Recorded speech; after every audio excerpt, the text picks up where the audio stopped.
네, 기술적 분석입니다. 시장 상황 한번 살펴보도록 하겠습니다. 자, 나스닥 같은 경우 어제 6% 가까운 하락이 나오면서 시장이 엄청나게 폭락을 했습니다. 반도체 섹터는 무려 10% 가까이 빠졌어요. 전반적으로 시장이 크게 주저앉은 상황이고, 그럼 왜 이렇게 큰 폭락이 나오느냐? 간단하게 말씀드리면 역배열이기 때문이에요. 추세가 우하향하고 있고 배열 자체가 뒤집어져 있기 때문에 제가 항상 하락장에서 차트를 보는 법을 말씀을 드렸죠. 5일선, 21선, 예를 들어서 100일선이 있다고 한다면 우리가 급등하는 주식들은 이렇게 단기 이평선 위쪽에서 캔들이 자유롭게 움직입니다. 그러면서 상한가를 치기도 하고 윗꼬리가 생기면서 매집이 나오기도 하고 다양한 움직임들이 나오는데, 이러한 단기 이평선을 무너뜨렸을 때는 보통 21선까지 하락하는 움직임이 나오는 경우가 많습니다. 그럼 지금은 반대로 본다면 거꾸로 뒤집어서 생각했을 때 이렇게 단기 이평선 아래쪽에서 움직이는 상황은 언제든 폭등, 반대쪽으로는 폭락이 나오더라도 이상한 상황이 아니라는 거예요. 왜냐하면 매물대 자체가 위쪽에 존재를 하고 있기 때문에 물량을 던지는 움직임들이 커지게 되고 그러한 심리가 시장을 지배하게 돼버리면 이렇게 언제든 큰 폭의 하락이 나올 수 있다는 점을 이번 움직임을 통해서 느끼실 수 있을 거라고 생각을 합니다. 특히나 이전에 이 반등 자체도 제가 지난 영상을 통해서 저가 매수 기회는 아니라는 점을 말씀을 드렸습니다. 그러니까 매수 기회로 포인트로 보지 마시고 일단은 관망을 하시라는 말씀을 드렸는데, 그 이유 자체도 결국 캔들이 아래쪽에 매달려 있기 때문에 이 부분을 이렇게 위쪽으로 돌파하는 게 아니라면 언제든 상방에 있는 저항 라인을 맞고 떨어질 수가 있다는 그 리스크를 대비하라는 뜻이었습니다. 실제 그날 영상을 찍고 나서 바로 이렇게 큰 폭의 하락이 이어졌기 때문에 지금 시장 같은 경우는 우리가 상당히 조심해야 될 필요가 있고, 보조지표로 보았을 때는 이미 한 차례 이렇게 파동이 지나갔고 아래쪽에 머무는 것처럼 보이기 때문에 좋은 매수 기회로 판단하실 수가 있어요.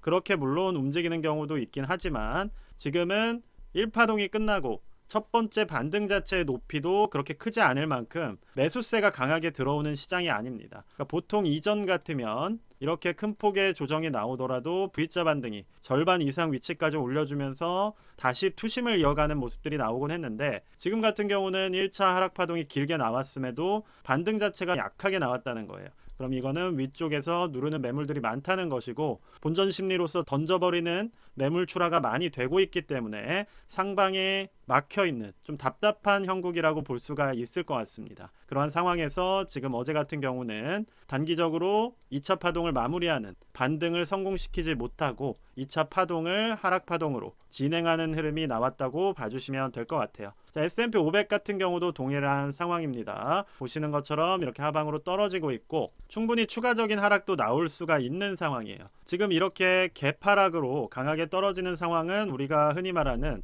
지금은 떨어지는 칼날이라고 보시면 될 것 같습니다. 지금 떨어지는 칼날은 잡지 않는다는 나름 주식계에서 유명한 격언이 있는데, 지금은 말 그대로 잡으시면 안 되는 포인트인 겁니다. 그럼 언제까지 기다려야 되느냐? 최소한 이런 식으로 낙폭이 진정이 되면서 평행하게 움직임이 포착이 될 때 다시 2차 매수를 고려를 해주셔야 되는 것이지, 지금 이렇게 떨어지고 있을 때 내가 조금이라도 평단을 낮춰서 심리를 보완하겠다는 생각으로 매수를 하셔봤자 오히려 더 떨어진 구간에서 손절을 하게 될 가능성이 높습니다. 그러한 심리 관리에도 신경을 써주시는 게 좋을 것 같아요. 반도체 섹터는 거의 10%가 넘게 빠졌어요. 제가 반도체 섹터는 박스권 라인을 이탈하게 되면 손절이 무조건 나가야 된다는 말씀을 여러 번 드렸습니다. 만약에 지금 세배 레버리지로 들고 계시는 분들이 있다면 어제 같은 경우 정말 마음이 아프지만 하루 만에 하한가를 맞는 게 되는 거예요. 그러니까 30%가 하루 만에 빠져버리는 것이기 때문에 기존에 빠졌던 부분과 어제의 낙폭까지 생각을 한다면 회복하기가 상당히 어려워진다는 겁니다. 그래서 저 같은 경우는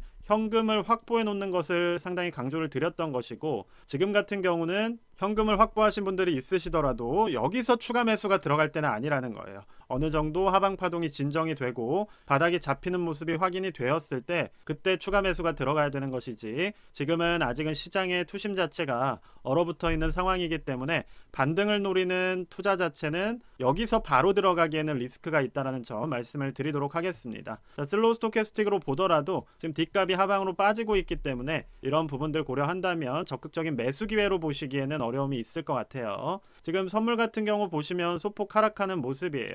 아무래도 낙폭 자체가 워낙 컸기 때문에 저가 매수세가 오늘 초반에는 들어올 수가 있습니다. 저가 매수세가 강하게 들어오면서 어제 만든 음봉을 반대로 이렇게 돌려놓는, 더 높은 위치로 올려놓는 움직임이 나온다면 오히려 여기가 저점이 될 수도 있는 거예요. 그러니까 해석이라는 거는 그때그때 달라져야 되는 겁니다. 그게 아니라 이 부분을 돌파할 정도의 강한 매수세는 아닌 어느 정도의 단기적인 반등만 나온다면 추세의 하방 에너지 자체는 여전히 살아있다고 보시는 게 맞을 것 같아요. 지금 선물의 움직임상으론 강한 반등이 나오는 모습은 나오고 있지 않기 때문에 오늘 시장 지켜보시면서 판단을 해주시면 될 것 같습니다. 전반적으로 국내 증시 같은 경우는 미국 주식에 비해서는 영향을 덜 받고 있는 모습이에요. 애초에 오른 부분이 많이 없기 때문에 리스크가 높은 상황은 아니었습니다. 이게 무슨 말이냐면 미국 주식 같은 경우는 이 위치에 있는 것이고 우리나라 주식은 이 위치에 있기 때문에 기본적으로 국내 기업들이 벌어들이는 돈과 실적이라는 게 있어요. 그러면 기본적 분석을 우리가 살펴봤을 때는 여기서 떨어져 봤자, 그러니까 미국 같은 경우는 이렇게 많이 떨어질 수가 있겠지만 우리 주식은 떨어져 봤자 미국에 비해서는 엄청나게 빠질 수는 없다는 겁니다. 왜냐하면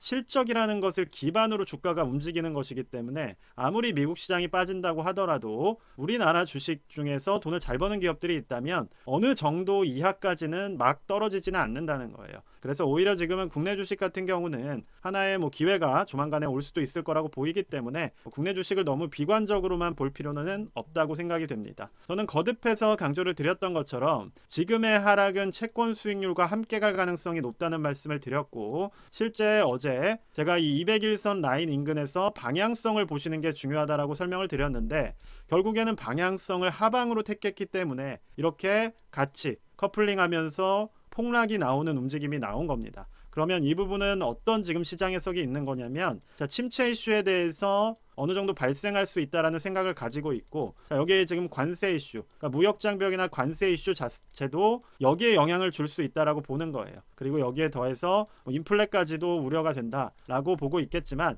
인플레까지는 갈 필요가 없습니다. 왜냐하면 어제 같은 경우 WTI 같은 경우가 폭락을 했어요. 결과적으로는 트럼프의 정책 자체는 에너지 가격을 낮추는 결과를 가져올 수가 있고 침체와 묶여서 움직일 가능성이 높아요. 그리고 정책적으로 노리는 부분 역시도 여러 번 말씀드렸지만 지나치게 높은 채권 수익률을 낮춰서 재정의 적자를 줄이는 게 목표입니다. 그렇기 때문에 이 부분이 지금은 미국 주식과 함께 움직이고 있고 채권이 우하향하는 상황에서는 주식도 함께 우하향할 가능성이 높다라는 말씀이에요. 자, 그리고 이제 개별적인 종목에 대해서 좀 살펴본다면 테슬라 같은 경우는 그래도 견조하게 어느 정도 버텨내는 흐름이 나왔습니다. 보시는 것처럼 21선 자체도 무너지지가 않았기 때문에 테슬라는 그래도 버티는 에너지가 있다라고 판단할 수가 있겠지만 지난 영상에서 강조를 드렸듯이 어차피 1차 매수가를 여기서 분할 매수로 들어갔다라고 한다면 지금 이 위치에서 2차 매수가 들어갈 필요는 없다는 거예요. 그러니까 관망을 해주시면서 어차피 1차 분할이 들어갔다라고 한다면 물량을 늘리시기보다는 시장이 이렇게 무너지게 되면 어쩔 수 없이 테슬라도 같이 빠질 수밖에 없기 때문에 하단이 무너지는 부분까지도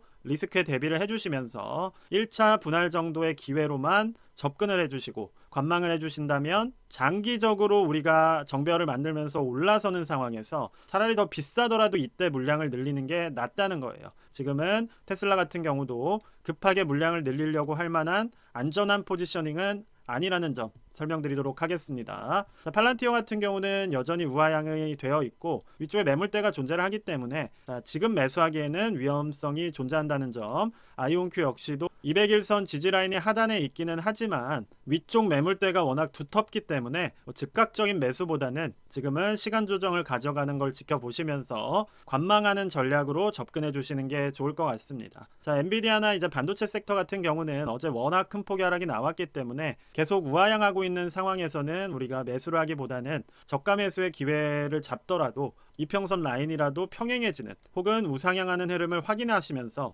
투자의 시점 자체를 당장 매수가 들어가기보다는 시간을 두고 지켜보시면서 결정하시는 게 좋을 것 같다라는 말씀 드리도록 하겠습니다. 오늘 영상은 일단 여기까지 말씀드리도록 하겠고요. 저 같은 경우는 지금 시장이 폭락이 나오곤 있긴 하지만 편안하게 투자를 하고 있습니다. 크게 물려있는 종목도 없고 수익 구간으로 잡아가고 있기 때문에 그런 부분들 도움 받으실 분들은 멤버십 활용하셔서 도움 받으시면 될 것 같습니다. 오늘 영상 여기까지만 말씀드리도록 하겠습니다. 감사합니다.